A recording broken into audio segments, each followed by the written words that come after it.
Ciao, sunt Marlen, fata Oanei de la Savori Urbane. Iar ce am eu aici în față este, cred că, una dintre cele mai superbe chestii care mi-a părăsit vreodată în mâinile. Cremă de zahăr ars răsturnată. Superbă, da, necesită un picuț de muncă, dar rezultatul merită. Să vedeți că nu e atât de greu neapărat să o faceți, dar trebuie să aveți grijă la anumite momente de-a lungul pregătirilor. Așa că, hai să vedem de ce avem nevoie pentru crema de zahăr ars. În primul rând, avem nevoie de 8 ouă întregi, 1 litru de lapte, 200 g de zahăr tos, niște sare. În cazul nostru aici avem o păstaie de vanilie din care vom lua doar miezul, nu folosim și păstaia în sine. Dacă nu aveți la îndemână, atunci puteți pune 2 plicuri de vanilie bourbon. Iar aici am pregătit, în plus față de aceste 200 g de zahăr, 200 g de zahăr pentru caramel, care deja l-am pus pe foc, iar cu asta vom începe. Și deja avem și forma pregătită, pentru că rețeta asta se face foarte, construiește foarte repede. Și ce formă ne trebuie? Termorezistentă. Da, ce avem aici? Ceramică groasă. Se poate face și în cratiță metalică, ca pe vremuri, că străbunica n-aia făcea. Da. Și acum ce facem? Începem cu caramelul. Da. Îl facem pe sec. Nu amestecăm în el, doar înclinăm. La foc iute. Să știi că acest zahărul ars se face la foc iute și urmărim. Începe să se topească în anumite zone. Încercăm să nu amestecăm, pentru că atunci se cristalizează aiurea. Clătinăm cratița. Un pic mai lasă-l pe foc. Bun. 10 secunde. Să nu treacă în amar, dar să fie și roșcat. Culoare brun roșcată, turnăm în formă. Ai lingură de lemn, ajută-te repede, pentru că se încremenește. Curăță bine de tot cât poți pereții și dă-i un pic cu lingura de lemn să meargă pe fundul vasului. Nu trebuie tapetați pereții, că oricum se dizolvă zahărul ăsta, caramel în cremă. Las-o deoparte, direcția la chiuvete, dăm drumul la apă caldă în ea să se spele ușor. Da. 1 centimetru să tapetezi pereții. Întorci în toate părțile.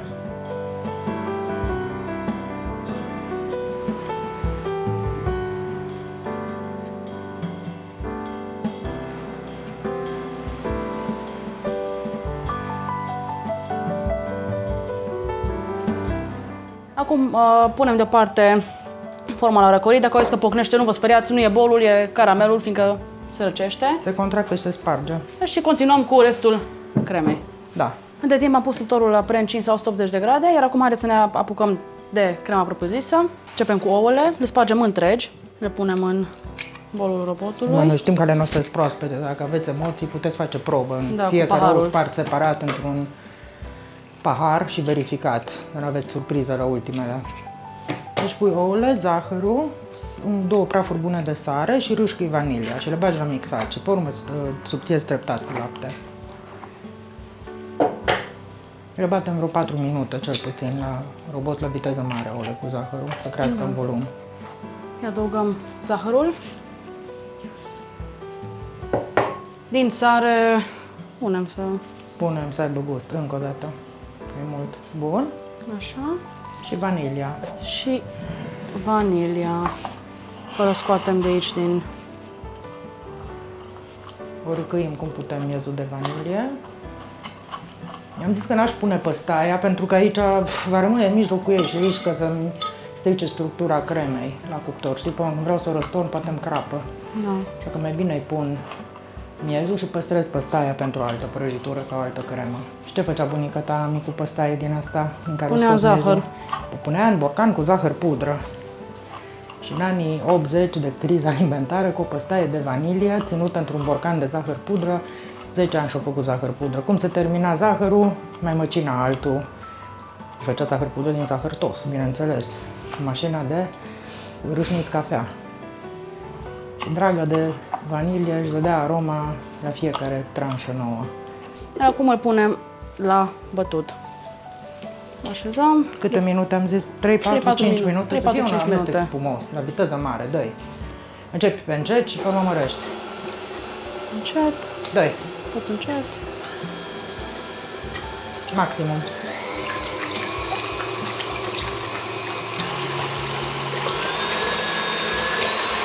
Așa. Bun. A trecut cele 4 minute, îl oprim un pic. Ne punem capacul ca să nu ne stropim. Și acum la viteză mică, dă-i viteză mică pe 1, începem să punem laptele.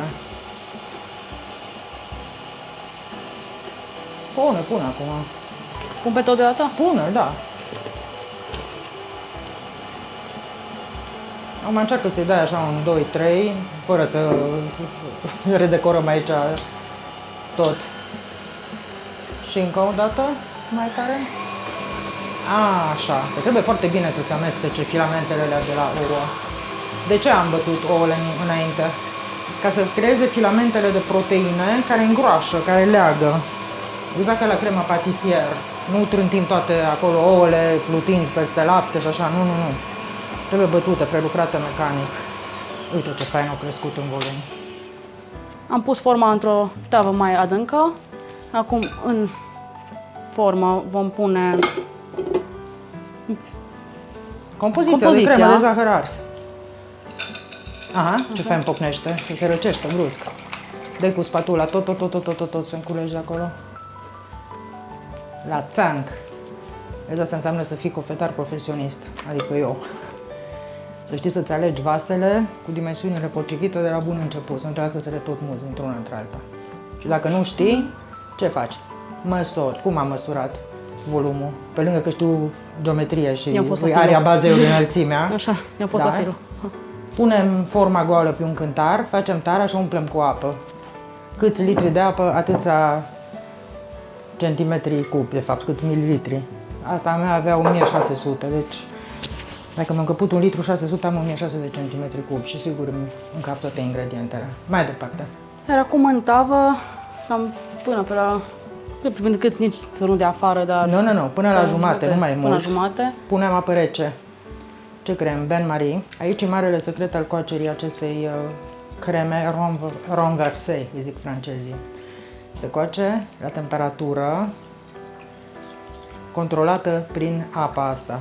Dacă îi dăm temperatură prea mare la cuptor, ea devine poroasă, ca un burete. Nu ne dorim asta, ne vrem o cremă netedă și fină. Pune pe toată. Și acum mergem cu tava la cuptor și ca să păstrăm cât mai rece lichidul din jur, la fiecare 10 minute ne punem timer și adăugăm încă o cană de 200 de ml de apă rece. Timpul de coacere e cam de 40 de minute. Deci în acest răstimp avem 3 intervale. De 3 ori mai punem câte 200 de ml de apă rece. No, hai!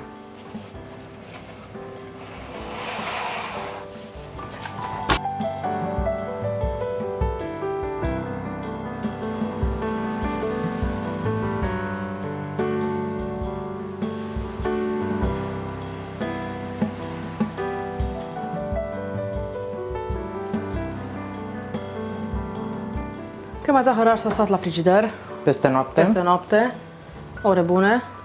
Iar acum să o scoatem pe platou. Să răsturnăm. Și pentru asta ce facem întâi? O desprindem cu o spatulă. Da. Merge așa circular. Foarte bine, trebuie desprinsă. Încearcă să nu rupi în interior. Crusta aia să o dai jos. De pe vas. Bine de tot. Am ales un platou mai adânc, pentru că va avea și destul de mult sirop. Iar acum a venit momentul. Ține-o bine. Apuc-o bine că e rece, n-are nicio treabă, nu te arzi. Așa. Țuți. Mi-e frică. N-are de ce. Ia spatula dacă nu poți. De revistă. Perfectă. Așa, da. Pune deoparte. Țuți! Mamă, ce faină e. Perfectă, netedă, necrăpată. Am pe margine un pic o zdrălit de la spatulă, dar n-are nicio treabă așa în începători. Se mai întâmplă. Fain. No, să o tăiem.